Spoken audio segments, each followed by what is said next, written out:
Bienvenue dans cette première vidéo d'impression 3D pas à pas. Je vais essayer de faire une série de vidéos pour vous accompagner dans vos premières impressions 3D avec des problématiques de plus en plus complexes pour apprendre les bases de l'impression 3D. Comme c'est la première vidéo, nous allons commencer avec une impression très simple pour bien prendre en main et être à l'aise avec le logiciel de slicing ainsi qu'avec l'imprimante. Comme première impression, j'aime bien commencer avec ce carapuce en style low poly qui est disponible sur Printable. Ça va être un modèle qui va être simple à imprimer et sur lequel on va pouvoir travailler le logiciel.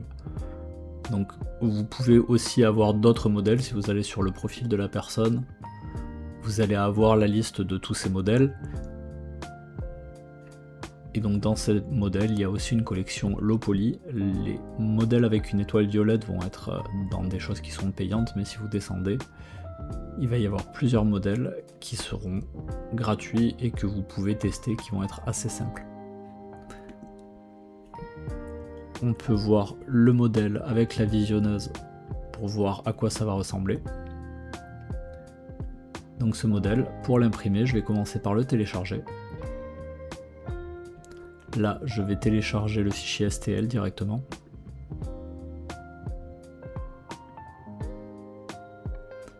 Et je vais pouvoir passer à l'étape du slicing sous Prusa Slicer. J'ai donc ouvert Prusa Slicer dans lequel j'ai ma vue de base. Je vais commencer par importer mon fichier. La méthode la plus simple pour le faire va être d'ouvrir le dossier dans lequel je l'ai enregistré et simplement ici glisser mon objet sur le plateau de mon imprimante. Donc là, je vais pouvoir regarder mon objet en cliquant, zoomant dessus. J'ai gardé Prusa Slicer en mode débutant, on n'aura pas besoin de fonctions qui ne sont pas dans le mode débutant. Donc la première chose à faire pour notre impression, ça va être de choisir notre imprimante. Là, pour l'imprimante, on n'a pas spécialement de choix, vous allez utiliser l'imprimante sur laquelle vous souhaitez imprimer. Ici, j'ai la Prusa i3 MK3S qui est disponible au Fab Lab. Ensuite, ce que nous allons faire, c'est choisir la matière dans laquelle nous allons l'imprimer. Là, on va être sur un objet de décoration, on ne va pas avoir de contraintes comme de la résistance à l'eau ou de la résistance aux UV, on va partir sur un matériau qui va être simple à utiliser et qui va être du PLA. Donc je vais pouvoir choisir mon matériau ici. Moi j'ai plusieurs pré-réglages ici, j'ai du Amazon Basics PLA, mais on peut utiliser le générique PLA qui est inclus dans Prusa Slicer. Je vais ensuite choisir ma hauteur de couche qui va être le premier réglage que je vais choisir.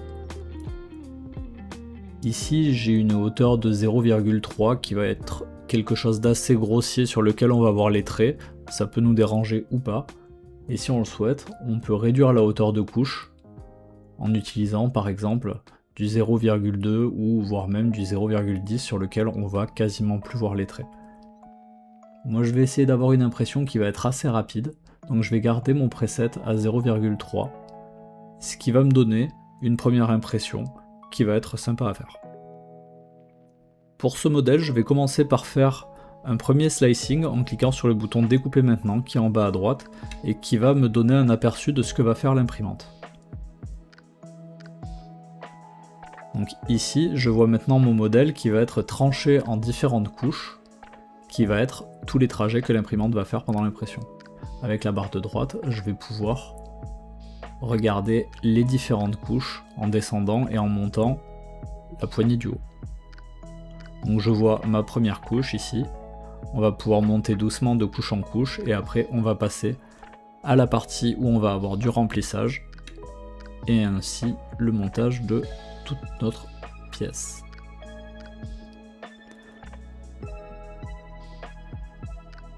Donc sur cette impression, je vais pas avoir besoin de support car même si ici j'ai des légers dévers, ce sera pas assez important pour avoir besoin de mettre des supports, même si parfois Prusa Slicer peut être un peu pessimiste et il affiche ici avec les couches en bleu les problèmes de stabilité qui sont affichés dans la petite fenêtre en bas à droite.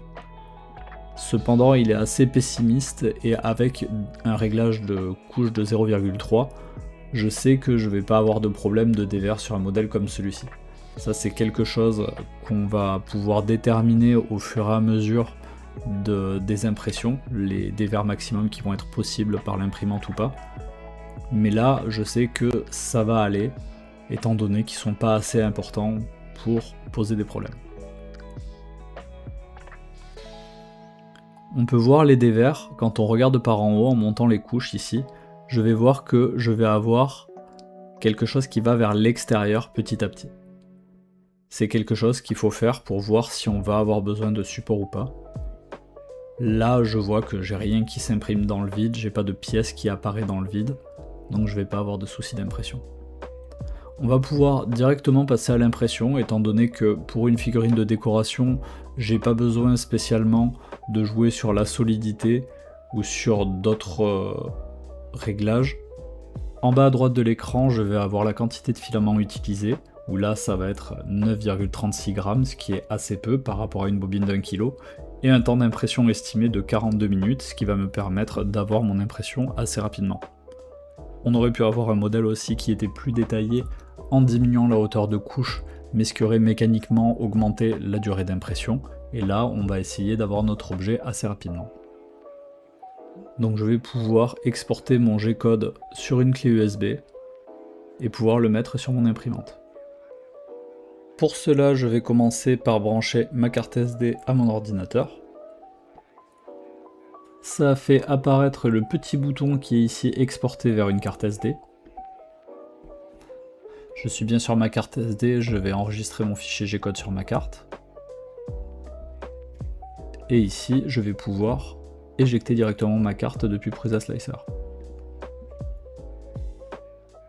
Je peux maintenant débrancher la carte et passer sur l'imprimante. Tout d'abord, nous allons commencer par allumer l'imprimante en appuyant sur le bouton qui est juste à côté du câble d'alimentation à l'arrière. On va ensuite charger le plastique. Alors pour ça, j'ai choisi un PLA bleu. Il est écrit HSPLA pour dire qu'il supporte les hautes vitesses, même si c'est pas notre cas, c'est possible aussi. Et derrière, on va avoir les températures qui correspondent à notre plastique, qui correspondent aussi au réglage qu'on a mis en place. Pour imprimer du PLA, on va utiliser la plaque lisse, qui est écrite Prusa SMO dans nos réglages. Si c'est pas le cas sur l'écran d'accueil, vous pouvez le changer de cette manière. Je vais maintenant charger mon filament. Pour ça, j'appuie sur le bouton pour aller dans le menu et je vais sélectionner Charger filament en choisissant PLA pour avoir la bonne température. Là, l'imprimante va chauffer jusqu'à atteindre la température suffisante pour pouvoir insérer le PLA. Une fois que ma température est atteinte, je vais pouvoir prendre ma bobine, enlever le filament de la petite attache où il est censé être et mettre la bobine sur le support. Pour ça, je ne vais pas lâcher mon fil parce que je n'ai pas envie qu'il fasse des nœuds à l'intérieur. Je vais ensuite le mettre dans le petit trou pour le filament sans forcer et appuyer sur le bouton pour permettre l'entrée du filament à l'intérieur de la buse. Au bout de quelques secondes, je vais voir le filament sortir. Une fois que c'est la bonne couleur qui va sortir de la buse, je vais pouvoir cliquer sur oui, c'est la bonne couleur à la question qui est affichée à l'écran. Je vous conseille ensuite d'attendre 3 à 5 minutes pour permettre au filament dans la buse de finir de couler. Ça permettra d'avoir un début d'impression le plus propre possible. J'en profite pour enlever les déchets, pour polluer le plateau le moins possible et avoir un espace de travail propre. On va profiter du temps où l'imprimante est en chauffe pour nettoyer le plateau. Pour ça, je vais prendre du sopalin et de l'alcool isopropylique. Je vais en mettre un petit peu sur le sopalin et ensuite frotter le plateau sur l'intégralité de sa surface. Ça va permettre d'enlever les résidus de gras, des traces de doigts par exemple, et ainsi avoir une bonne adhésion pendant l'impression. On n'oublie pas de bien refermer la bouteille d'alcool isopropylique, c'est un produit qui est très volatile, donc c'est important de bien la garder fermée. Avant de lancer mon impression, je nettoie une dernière fois les déchets qui peuvent s'être accumulés sur la buse avec une pince. Attention à ne pas vous brûler les doigts, pour du PLA, la buse entre 200 et 220 degrés. Tout est maintenant prêt pour que je lance mon impression. Je vais pouvoir prendre la carte SD sur laquelle j'ai mis mon fichier, l'insérer dans l'imprimante, elle va afficher automatiquement les fichiers qui sont sur la carte. Je vais donc choisir le nom de mon fichier et appuyer sur le bouton pour lancer l'impression. Comme notre imprimante est déjà à température, l'impression va se lancer assez rapidement. Pour commencer, l'imprimante va recalibrer ses axes pour retrouver son origine sur les axes X, Y et Z.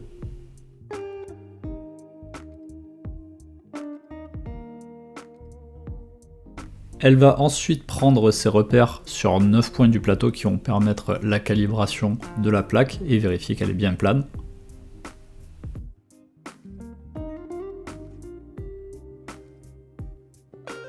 Pour terminer sa séquence de démarrage, l'imprimante va tracer un trait épais sur le devant de la plaque qui va permettre de bien remplir la buse avec le plastique qui aurait pu couler pendant toute la phase de chauffe. On va pouvoir observer la première couche d'impression au moins pour vérifier que tout se passe bien, et on va pouvoir laisser la machine faire son travail pendant tout le temps du reste de l'impression.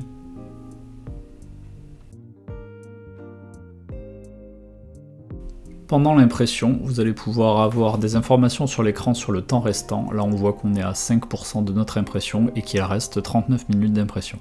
Vous pouvez aussi voir en haut à droite, au niveau de Z, la hauteur à laquelle l'imprimante est actuellement, en millimètres.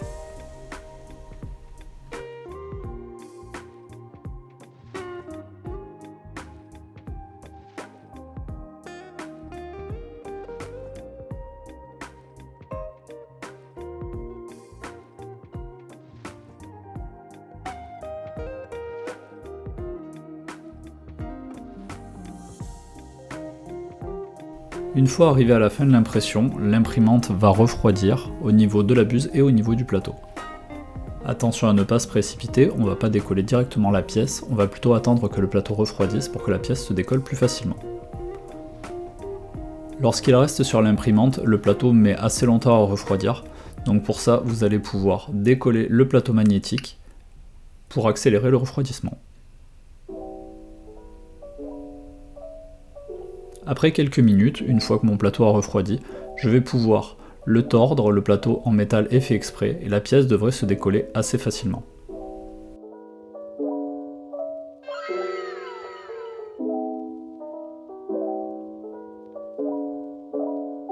Maintenant que notre impression est terminée, je vais enlever les résidus qui sont sur la plaque avec la bordure de protection autour et le trait de purge à l'avant. Pour ça, je peux utiliser une spatule sans gratter trop fort contre la plaque, sans l'abîmer, pour laisser le plateau propre pour la personne suivante. Pendant tout ce processus, j'essaye de toucher le plateau le moins possible avec mes doigts pour ne pas faire de traces de gras. Pour terminer, je vais décharger mon filament. Pour ça, je vais aller dans le menu et choisir décharger filament. L'imprimante va devoir remonter en température pour enlever le fil, sinon il serait coincé dans la buse.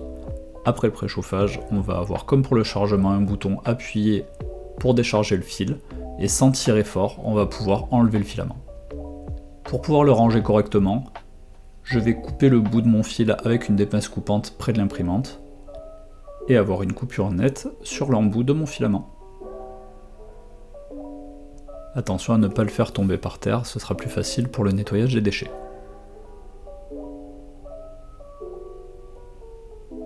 En gardant le filament dans ma main, je vais pouvoir enlever la bobine de son support et pouvoir raccrocher le bout de mon filament dans les deux trous prévus à cet effet. Ça va permettre au fil de ne pas faire de nœud, ce qui rendrait l'impression suivante très compliquée. Si la bobine était dans un sachet ou dans une boîte, je la remets à sa place. Je vais maintenant pouvoir éteindre mon imprimante avec le bouton d'alimentation. Pour terminer, je vais remettre les outils à leur place et bien prendre mes déchets pour les mettre soit à la poubelle, soit au recyclage.